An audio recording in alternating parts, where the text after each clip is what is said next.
नमस्कार, आप देखें गुड न्यूज टुडे। शाम के 7 बज चुके हैं। 7 सवाल लेकर हम हाजिर हैं। मैं हूं आपके साथ अनंत भट्ट। कार्यक्रम में आज बात होगी उस नासूर की जो दुनिया के लिए सबसे बड़ा खतरा और चुनौती है। ये नासूर है आतंकवाद का, जिसका दंश भारत दशकों से झेल रहा है और जिसके समूल खात्मे के लिए भारत प्रतिबद्ध है। आतंक के खिलाफ इस लड़ाई में भारत को कई बड़ी कामयाबी मिली है, लेकिन ये लड़ाई अभी खत्म नहीं हुई है। भीषण प्रहार के बावजूद आतंकी रह रहकर सिर उठाते हैं। एक बार फिर उन्होंने सिर उठाया है। अनंतनाग में देश के वीर सपूतों को ललकारा है। कार्यक्रम में हमारे आज के सातों सवाल इसी मुद्दे पर केंद्रित हैं और नजर डालते हैं हमारे आज के पहले सवाल पर, जो ये रहा आपके सामने। सवाल है, अनंतनाग में आतंकियों के खिलाफ कार्रवाई में अब तक क्या हुआ। अनंतनाग के कोकरनाग में सुरक्षा बलों ने आतंकियों को घेर लिया है। इन आतंकियों के हमले में ही सेना के 2 अफसर, एक पुलिस ऑफिसर शहीद हो गए। इस शहादत का बदला लेने के मिशन में सुरक्षा बल जुटे हुए हैं। पूरे इलाके को सील कर दिया गया है। मकसद एक ही है, एक भी आतंकी बचकर जाने ना पाए।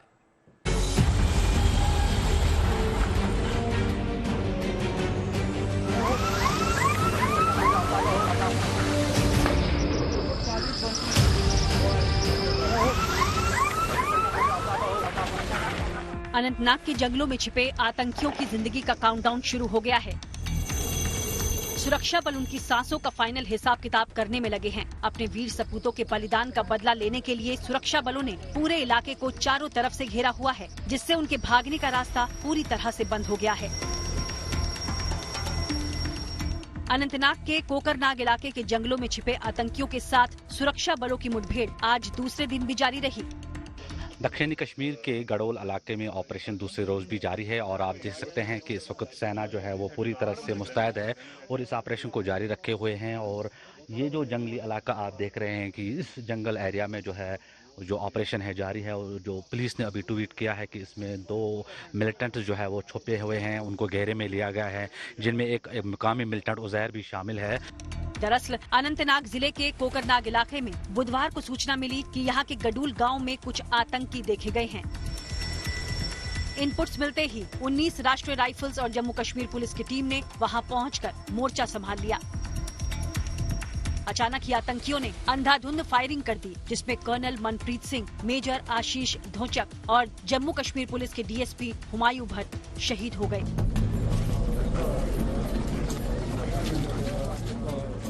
सेना और पुलिस ने साफ कर दिया है कि उनके बहादुर ऑफिसर्स की शहादत का बदला जरूर लिया जाएगा। और सेना ने साफ कर दिया है कि अपने अफसरों की शहादत का बदला वो किसी भी हाल में लेंगे। और तीनों आतंकी, जिनमें 2 विदेशी है और एक स्थानीय लश्कर का कमांडर उजैर खान है, उनको घेरा गया है, उनको घेरे में लिया गया है। भले ही समय लगे इस ऑपरेशन में, कितने भी दिन लगे, लेकिन उनको मौत के घाट पर उतारेंगे। ये सेना का और पुलिस का संकल्प है। जिस जगह पर आतंकी छिपे हैं वो पहाड़ी इलाका है और पूरा इलाका घने जंगलों से घिरा हुआ है। इसी जंगल में छिपे आतंकी वहां से लगातार फायरिंग कर रहे हैं, लेकिन चारों तरफ से घिरा होने की वजह से वो वहां से भागने में कामयाब नहीं हो पा रहे हैं। ग्राउंड जीरो पर मौजूद हूँ मैं इस वक्त दक्षिणी कश्मीर के गडोल इलाके में। और ये जो पीछे हमारे पहाड़ी देख रहे हैं, इसी में जो है कल से ऑपरेशन जारी है। इस इलाके में अभी भी रुक रुक कर फायरिंग हो रही है और सेना के मुताबिक इसमें 2 मिलिटेंट जो है वो छुपे हुए हैं और जिनमें एक मुकामी मिलिटेंट भी शामिल है। आप मेरे पीछे आप देख रहे हैं गोली की आवाज़ आ रही है धीरे धीरे से। हालांकि यहाँ पर ड्रोन कैमराज का भी इस्तेमाल किया जा रहा है, हेलीकॉप्टर्स का भी इस्तेमाल किया जा रहा है और सेना की यही कोशिश है कि इस ऑपरेशन को जल्द से जल्द खत्म किया जाएगा। अनंतनाग के जंगलों में अपनी जिंदगी की चंद सांसों को बचाए रखने वालों में से एक है उजैर खान, जिसके बारे में कहा जा रहा है कि वो इस इलाके में लश्कर का इकलौता सक्रिय आतंकी है। उसके साथ यहाँ भाड़े के कुछ आतंकी भी हैं, जो चारों तरफ से घिर जाने के बाद बिल बिलाने को मजबूर हैं। इधर देश के लिए सर्वोच्च बलिदान देने वालों के घरों में गम और गुस्से के साथ गर्व का भी भाव है। कोकरनाग में शहीद हुए जम्मू कश्मीर पुलिस के जाबाज डीएसपी हुमायूं भट्ट का बडगाम में जनाजा निकला तो हुजूम उमड़ पड़ा।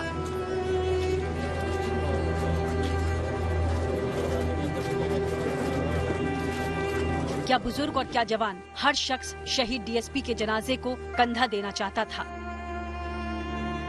अनंतनाग में शहीद हुए कर्नल मनप्रीत सिंह के घर पंचकूला में मातम पसरा है। किसी को समझ नहीं आ रहा कि ये क्या हो गया। इस बात पर किसी को यकीन नहीं हो रहा कि उनका लाल अब लौट कर वापस नहीं आएगा।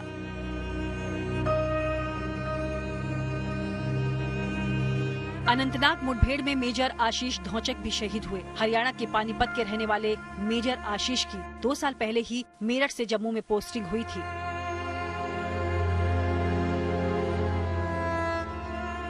तीन बहनों के इकलौते भाई आशीष जल्द ही गृह प्रवेश के लिए घर भी आने वाले थे। मेजर आशीष घर तो आए, लेकिन अनंत यात्रा पर जाने के लिए वो भी आखिरी बार।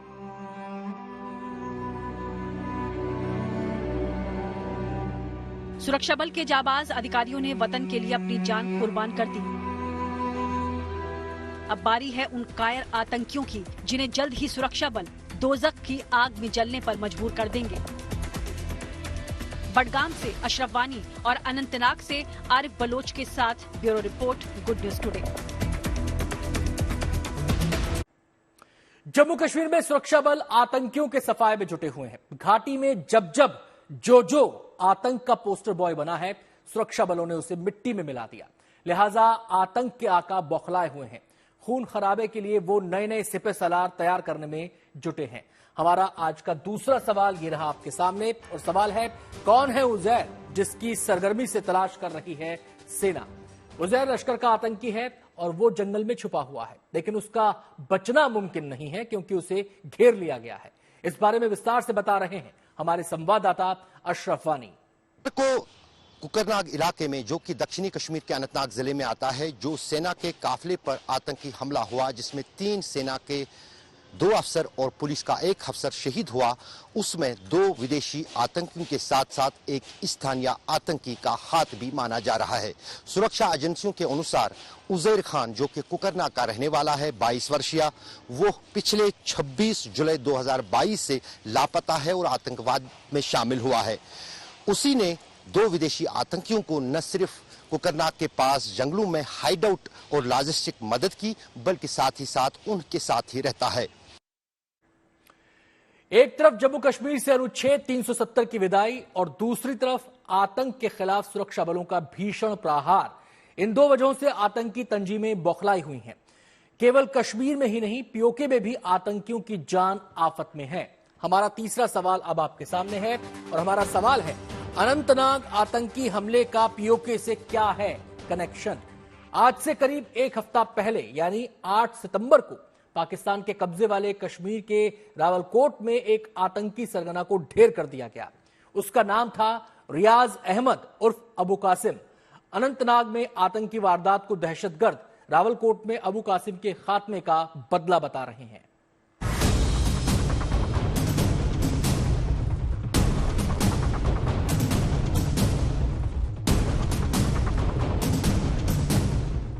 जम्मू कश्मीर में पाकिस्तान और आतंकवादियों के गठजोड़ से हर कोई वाकिफ हो चुका है। इसलिए घाटी में धीरे धीरे आतंकियों की जमीन कमजोर हो रही है और वहां अमन शांति की बहाली तेजी से हो रही है। लेकिन जम्मू कश्मीर से बोरिया बिस्तर समेटने को मजबूर किए जाने के बाद आतंकी अपनी साजिश को अंजाम देने के लिए पाकिस्तान के कब्जे वाले कश्मीर से अपना अभियान चला रहे हैं, लेकिन कामयाब वो वहां भी नहीं हो पा रहे। पाकिस्तान के कब्जे वाले कश्मीर में भी अब भारत के खिलाफ आतंकवादी साजिश करने वाले आतंकियों की जान नहीं बच पा रही। दरअसल लश्कर के आतंकियों ने अनंतनाग की घटना के लिए जिस आतंकवादी सरगना की मौत का बदला लेने की बात कही है, वो पाकिस्तान के कब्जे वाले कश्मीर के रावलकोट में मारा गया है। लिया है रावलकोट में रहने वाला रियाज अहमद, यानी कोड नेम कासिम, एक बड़ा आतंकी, और उनके पिता भी आतंकी थे। लेकिन बात क्या है, 8 सितंबर को उसे गोलियों से भून डाला गया रावलकोट के मस्जिद में। उनका कहना है कि ये काम इंडियन एजेंसियों का है, कोई सबूत नहीं है। लेकिन उसके बाद कोकरनाग का जब इनकाउंटर होता है, वो ये दावा करते हैं कि ये एक बदला है, खास तौर पे रावलकोट में रियाज अहमद को मौत के घाट उतारने का। 24 साल से पीओके में छिपे लश्कर तैयबा के आतंकी रियाज अहमद उर्फ अबू कासिम को 8 सितंबर को रावलकोट की मस्जिद में पॉइंट ब्लैंक रेंज से गोली मार दी गई। कई आवाजें अब पाकिस्तान ऑक्यूपाइड कश्मीर में आ रही हैं, जहां पे बात की जा रही है कि लोग आतंकवाद से काफी परेशान हैं, नाराज हैं और उसका खात्मा चाहते हैं। अबू कासिम की मौत भी आतंकियों के लिए एक तरह की पहेली बन गई है, क्योंकि उसे इतने नजदीक से गोली किसने मारी ये उसके साथ मौजूद उसके साथी को भी नहीं पता।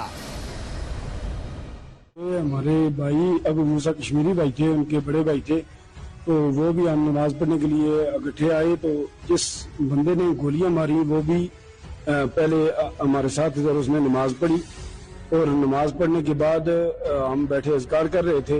वो भी उठ के, उसके पास एक बैग था, उसने बैग खोला और पता नहीं उसने जंजीरी बंद की या खोली, तो फिर उसने हेलमेट उठा के वो उस तरफ चला गया। तो थोड़ी देर बाद हमने देखा कि वो मस्जिद के दूसरी साइड से कॉलम की तरफ से आ रहा है और उसने नजदीक से पहुंचकर उनको फायर मारे। जम्मू कश्मीर से अनुच्छेद 370 खत्म होने के बाद अब वहां आतंकी इबारत में अपना भविष्य देखने वाले युवाओं की तादाद ना के बराबर रह गई है, और वो अब न पाकिस्तान के झांसे में आ रहे हैं और न आतंक के कारोबारियों के। लिहाजा पाकिस्तान को भारत में विदेशी आतंकवादियों की घुसपैठ के लिए पूरी ताकत झोंकनी पड़ रही है। लेकिन एलओसी पर चौकसी के कारण आतंकवादी नेपाल और दूसरे रास्तों से दाखिल होने की कोशिश कर रहे हैं। कि पुंछ राजौरी ऐसा एरिया है जहां पे हमने फॉरेन टेररिस्ट को लाइन ऑफ कंट्रोल पर ही खत्म करने की कोशिश की, परंतु इस एरिया में ऐसे भी है कि कुछ पंजाब या कुछ नेपाल और बाकी जगह से भी बाई रोड लोग आते हैं जो यहां पर कुछ ऐसी हरकत करना चाहते हैं। जो भी आप देखेंगे, जो अभी रिसेंट जो इंसिडेंट हुआ है जिसमें हमारे एक जवान की भी शहादत हुई है, उसमें हमने बहुत अच्छी कार्रवाई की है। इधर भारत में पाकिस्तानी आतंकियों का सफाया होता रहा और साथ में उन गद्दारों के खिलाफ एक्शन शुरू हुआ जो भारत की जमीन छोड़कर एलओसी पार कर चुके हैं और वहां भारत के खिलाफ आतंकी गतिविधियों में शामिल हैं। जानकारी के मुताबिक 4000 से अधिक आतंकियों की संपत्ति कश्मीर में है जो अब भागकर पीओके में शरण लेने को मजबूर हैं। ऐसे आतंकवादियों के खिलाफ सरकार ने शिकंजा कसना शुरू कर दिया है और उनकी संपत्ति जब्ती की कार्रवाई शुरू कर दी है। इससे पीओके में बैठे आतंकवादियों में हड़कंप है और इसी बौखलाहट में पाकिस्तानी आतंकवादी कश्मीर में अपना वजूद बचा रखने की नाकाम कोशिश कर रहे हैं। कमलजीत संधू के साथ bureau report, good news today. आतंकियों के खिलाफ सुरक्षा बल कई साल से ऑपरेशन ऑल आउट चला रहे हैं। साल दर साल के आंकड़े देखे तो साफ हो जाता है कि यह ऑपरेशन आतंकियों के लिए काल बन चुका है। इस ऑपरेशन का मकसद एक ही है, घाटी को आतंकवाद से मुक्त करना। नतीजा यह हुआ कि या तो आतंकी जंगल में छुप गए या फिर सीमा पार शरण ले रहे हैं। हमारा चौथा सवाल अब आपके सामने है और हमारा सवाल है, आतंकियों को किस तरह से सुरक्षा बल घेर रहे हैं? इस बारे में विस्तार से बता रहे हैं हमारे संवाददाता अशरफ वानी। जम्मू कश्मीर में 3 दशकों के आतंकवाद में इस वक्त सबसे कम संख्या आतंकवादियों की है, जिसमें सुरक्षा एजेंसियों के अनुसार मात्र 69 विदेशी आतंकी जो कि पाकिस्तानी हैं जम्मू कश्मीर में मौजूद हैं, जबकि स्थानीय आतंकियों की तादाद पहली बार 3 दशक में 100 से कम है। अनुच्छेद 370 हटने के बाद लगातार जो आतंकवादी रिक्रूटमेंट है स्थानीय तौर पर वो बहुत कम हो गई है, लेकिन फिर भी पाकिस्तानी खुफिया एजेंसी ISI जम्मू कश्मीर में कोई मौका नहीं छोड़ना चाहती है आतंकवाद को शुरू करने के लिए या सुरक्षा एजेंसियों को निशाना बनाने के लिए। पिछले 2 साल के दौरान हमने देखा कि किस तरह से अधिकतर आतंकी जो हैं जंगलों में रहते हैं, रिहायशी इलाकों को इग्नोर करते हैं ताकि उनकी खबर जो है सुरक्षा बलों तक और पुलिस तक ना पहुंचे। जम्मू कश्मीर में सुरक्षा एजेंसियों का कहना है कि ये जम्मू कश्मीर में आतंकवाद का अंत है और यही कारण है कि जब कहीं दिया बुझता है वो बुझने से पहले फड़फड़ाता है। सुरक्षा बलों के एक्शन के कारण घाटी से आतंकियों के पंजे उखड़ रहे हैं। अनुमान है कि 4000 से ज्यादा आतंकी पीओके में रहने को मजबूर हैं, लेकिन वहां भी चुन चुन कर उनका सफाया हो रहा है।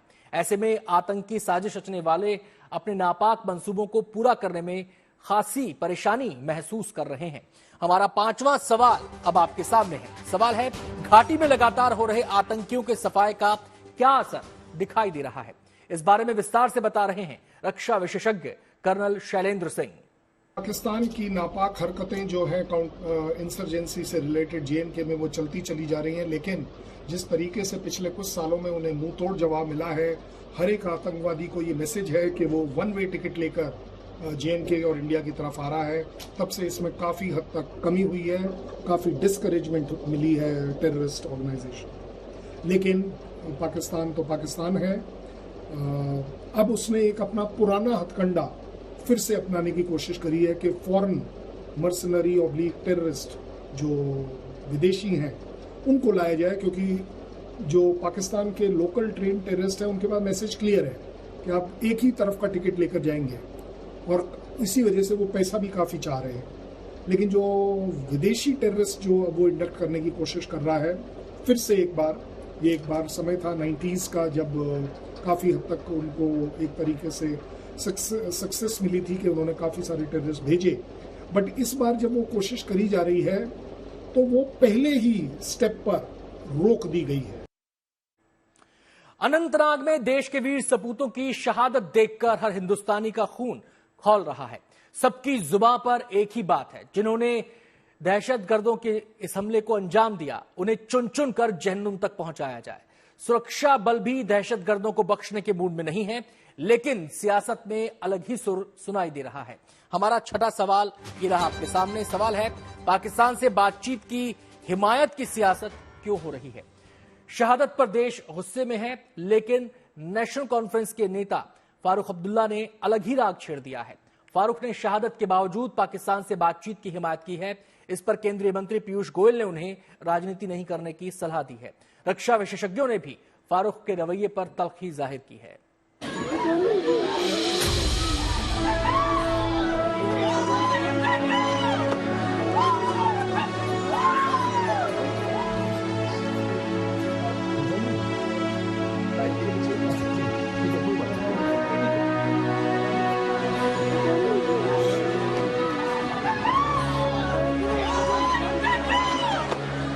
देश की सुरक्षा की जिम्मेदारी कितनी चुनौती भरी होती है, वो इन परिवारों से पूछिए।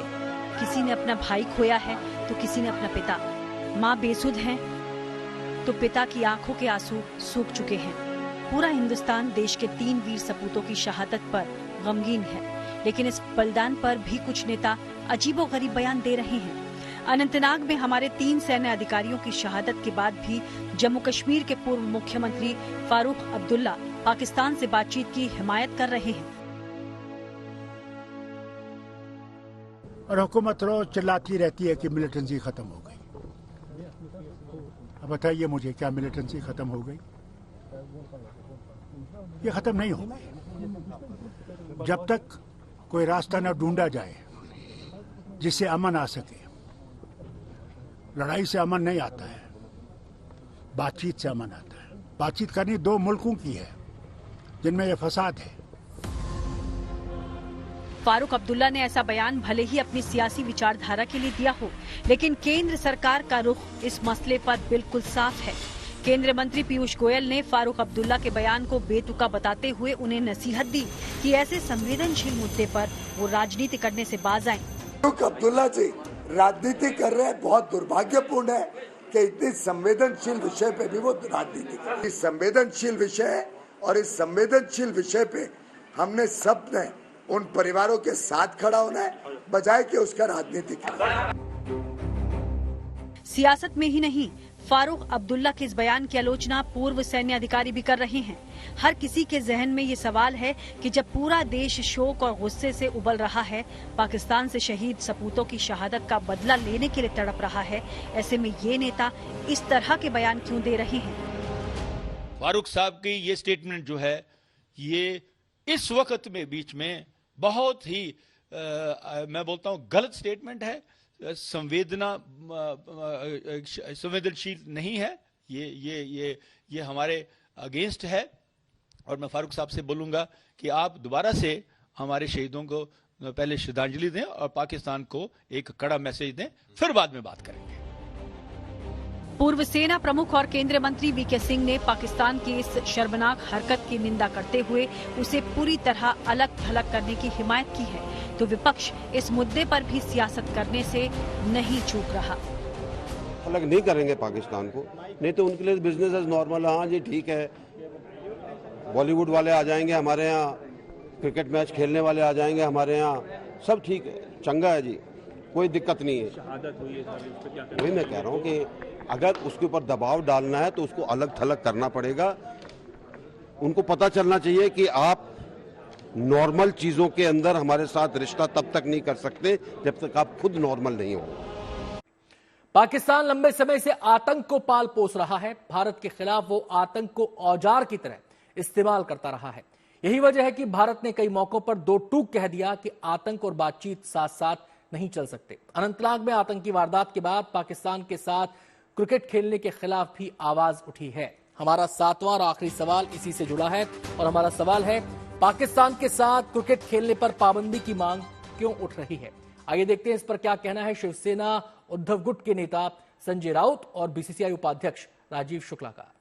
कश्मीर में एपीओके वाले हमारे अंदर घुसकर हमारे जवानों को मार रहे, अब पाकिस्तान के साथ क्रिकेट भी खेल रहे, उनके साथ व्यवहार भी कर रहे और हमारे जवान मर रहे। जब ये हो रहा था उस वक्त तब बाला साहब ठाकरे ने कहा था कि पाकिस्तान को हम मुंबई में क्रिकेट नहीं खेलने देंगे, देश में नहीं खेलने देंगे, ये हमारी भूमिका है। बड़े कड़े शब्दों में हम इसकी निंदा करते हैं। बहुत ही दुखद हुआ है इस तरह की घटनाएं जो किसी भी कीमत पर बर्दाश्त नहीं की जा सकती। सख्त से सख्त कार्रवाई करनी चाहिए हमारे जो है सरकारों को, चाहे वो राज्य में सरकार है, लेफ्टिनेंट गवर्नर, चाहे केंद्र सरकार, सबको सख्त कार्रवाई करनी चाहिए। और इस काम में 10-20 साल से आपने देखा होगा कि सारी जो भी सरकारें आई वो लगी रही कि जो आतंकवादियों को सीमा पार से समर्थन मिलता है कि उसको बिल्कुल खत्म करें। काफी कुछ कम हुआ। कार्यक्रम में आज इतना ही।